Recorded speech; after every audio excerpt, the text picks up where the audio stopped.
What if I told you that England's greatest warrior king, a man whose name was used by mothers in the Middle East to frighten their children, so respected his sworn enemy that he offered his own sister's hand in marriage to seal a peace? This wasn't a storybook night.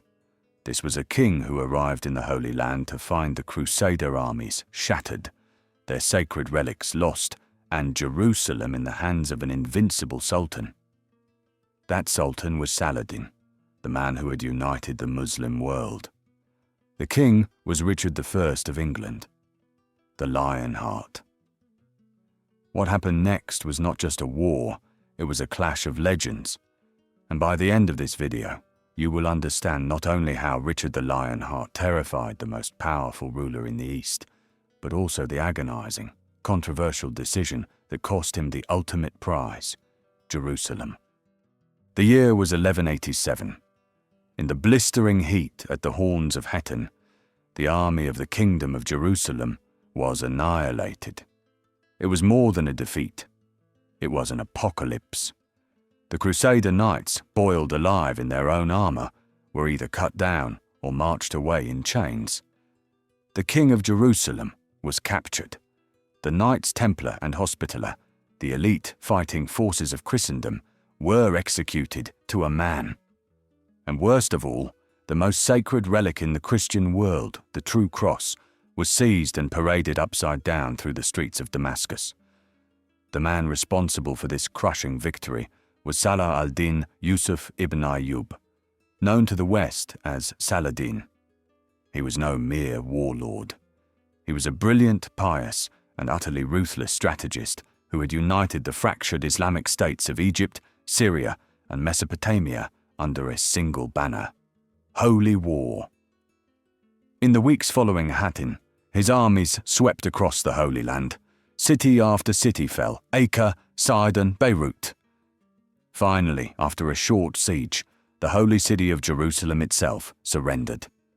The dream of the First Crusade was over. Christendom was in shock. The Pope called for a new crusade, a crusade of kings, to reclaim what had been lost. 3 monarchs answered the call: the Holy Roman Emperor Frederick Barbarossa, a legendary warrior in his 70s, Philip II, the cunning and ambitious King of France, and Richard I, the newly crowned King of England. The Third Crusade was meant to be the greatest military expedition the world had ever seen. It began in disaster. The mighty Emperor Barbarossa, leading a vast German army, tragically drowned while crossing a river in modern-day Turkey. His army disintegrated. The hopes of the Christian world now rested on 2 men, Philip of France and Richard of England, and these 2 men despised each other. Philip was a politician, a schemer who saw the crusade as a way to increase his own power. Richard, however, was different. He was a warrior, born and bred. He had spent most of his life on the battlefield, fighting rebellious barons, fighting the French, even fighting his own father, King Henry II. He had sold off castles, titles, and lands to fund his army, famously boasting he would sell London itself if he could find a buyer. For Richard, the crusade was not about politics. It was about glory, duty, and vengeance. His journey to the Holy Land was a campaign in itself. When the ruler of Cyprus unwisely crossed him, Richard didn't hesitate. He invaded, conquered the entire island in a matter of weeks, and turned it into a vital, secure supply base for the Crusader armies. It was a masterstroke of strategic foresight, and it was just a taste of what was to come. When Richard the Lionheart finally arrived in the Holy Land in June of 1191, he found the remnants of the Christian armies locked in a bloody 2-year siege of the port city of Acre. The situation was a desperate stalemate. The Christian camp was ravaged by disease and famine, trapped between the city's massive walls and Saladin's relief army, which camped just beyond them. Richard's arrival was like a thunderbolt. He brought fresh troops, vast sums of money, and most importantly, his own ferocious energy and military genius. He paid his soldiers handsomely, raising morale overnight. He constructed massive siege engines, terrifying new catapults that hurled enormous stones against Acre's walls, day and night. Under the force of this relentless assault, the city's exhausted defenders finally surrendered. The first great victory of the Third Crusade belonged to Richard, but it was followed by an act of shocking brutality. The terms of surrender stipulated that Saladin would pay a huge ransom, release over 1,500 Christian prisoners, and return the sacred True Cross. But the payment was delayed. Saladin temporized. Richard, needing to move his army south and unable to spare the men to guard nearly 3,000 Muslim prisoners, made a cold, calculated decision. On the 20th of August, he marched 2,700 prisoners out of the city in full view of Saladin's army and had them executed. It was a terrifying message, an act of psychological warfare. Richard was declaring that he was a different kind of enemy, one who would not be bound by hesitation or indecision. He was here to win, at any cost. With Acre secured, Richard began the most daring phase of his campaign, a 90-mile march south along the coast to capture the port of Jaffa, the gateway to Jerusalem. It was a perilous gamble. His army, numbering around 14,000 men, was constantly shadowed and harassed by Saladin's much larger force. Day after day, Turkish horse archers would swarm in, firing clouds of arrows, trying to provoke the Crusader knights into a foolish, disorganized charge. But Richard's discipline was absolute. He forced his army to march in a tight defensive formation, with the infantry on the outside creating a wall of shields and spears to protect the precious heavy cavalry. The heat was suffocating. The thirst was agonizing, and the attacks were ceaseless. On the 7th of September, near the town of Arsuf, Saladin decided the time was right for an all-out assault. He threw his entire army at the Crusader column, concentrating his attack on the Hospitaller knights at the rear. Under immense pressure, the Hospitallers finally broke discipline and charged. It was the moment Saladin had been waiting for, the chance to isolate and destroy the Christian cavalry. It could have been another Hattin. But Richard was not the king of Jerusalem. He was the Lionheart. Instead of panicking, he saw his opportunity. He galloped to the front, raised his banner, and ordered the trumpets to sound the general charge. A wave of thousands of Europe's finest heavy knights, held in check for weeks, was finally unleashed. The impact was cataclysmic. They smashed into Saladin's army like an iron fist, shattering his formations and turning the tide of battle in an instant. Richard himself was at the heart of the fighting, a whirlwind of destruction, cutting down any who dared to stand before him. The Battle of Arsuf was a total, humiliating defeat for Saladin. He had met Richard in open battle and had been decisively beaten. It was a victory so complete that Saladin would never again risk a direct, pitched battle with the King of England. The myth of his invincibility was broken. With the coast now under his control, Richard marched his army inland to the very doorstep of his ultimate goal. Twice, his forces came within 12 miles of Jerusalem.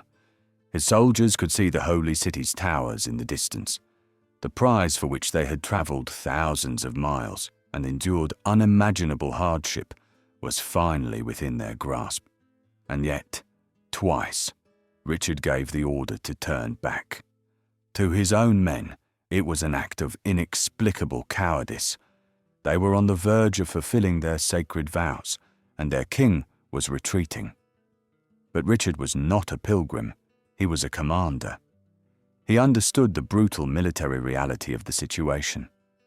His intelligence reports told him that Saladin had poisoned all the wells around the city, meaning a long siege was impossible. More importantly, he knew that even if he could storm the walls, he could not hold the city. The majority of the Crusader knights would consider their duty done and would immediately set sail for home. leaving behind a tiny garrison in the heart of enemy territory, surrounded on all sides. Taking Jerusalem would be a hollow, symbolic victory that would inevitably lead to another, even greater, disaster when Saladin returned with his full strength. It was the most difficult decision of his life. He chose long-term strategic survival over short-term glory. It was an act of supreme, if deeply unpopular, leadership. While the war was fought with brutal intensity, it was also marked by a strange and chivalrous respect between the two leaders. They never met face to face, but they were in constant communication through envoys. They were fascinated by one another. When Richard fell ill with a fever, Saladin sent him fresh fruit and snow from the mountains to cool him. During one fierce battle, Richard's horse was killed from under him. Saladin, hearing that the great King of England was fighting on foot, sent him 2 fresh Arab chargers as a gift. It was in this atmosphere of mutual admiration that the most incredible proposal of the war was made. Richard suggested that Saladin's brother, Al-Adil, should marry his own sister, Joan. Together, they would rule Jerusalem as a joint Christian and Muslim kingdom. The proposal ultimately came to nothing, but it reveals the extraordinary nature of this conflict. It was a war of gods, but also a war of men who recognized greatness in their enemies. Finally, after months of grueling warfare and complex negotiation, with Richard needing to return to England to deal with the plots of his brother John, a treaty was signed. The Treaty of Jaffa. It was a compromise, but a stunning achievement for the Crusaders. They would hold the entire coastline from Tyre down to Jaffa, effectively rebuilding the Kingdom of Jerusalem. There would be a 3-year truce, and most importantly, unarmed Christian pilgrims were to be granted free and safe access to pray at the holy sites in Jerusalem. Richard the Lionheart left the Holy Land without conquering its most sacred city, but he had arrived to find a cause on the brink of utter extinction and left it with a secure, viable, and revitalized kingdom. He had faced a legend and had forged a greater one. Richard the Lionheart's crusade was a masterclass in leadership, logistics, and sheer, indomitable will. He arrived as one of 3 great kings, but was the only one who saw the war through to its end. He fought the legendary Saladin, a man who had united the Islamic world to a standstill, earning his fear, his respect, and his admiration. He did not win back Jerusalem, but he won back everything else. He resurrected a kingdom from its own ashes and ensured that a Christian presence would endure in the Holy Land for another century. His true legacy, however, is not found in the cities he conquered or the treaties he signed. It is found in the archetype he created, the Lionheart, the ultimate warrior king, a leader who commanded from the very front of the battle line, who was fearless in the face of impossible odds and whose very name became a weapon. This spirit, this refusal to break, this courage in the face of adversity became woven into the fabric of the English identity. It is the spirit of defiance, the bulldog spirit, a historical precedent for a nation that has so often found itself standing alone, fighting for its survival. Richard's story is more than just history. It is a foundational myth, a reminder that true victory is not always about taking the final prize, but about fighting with such brilliance and ferocity that you change the course of history itself. If you want more stories of Britain's greatest heroes, make sure to like this video, subscribe to the channel, and hit that notification bell. But what do you think? Was Richard right not to attack Jerusalem, or did he lose his nerve at the final moment? Let us know your verdict in the comments below.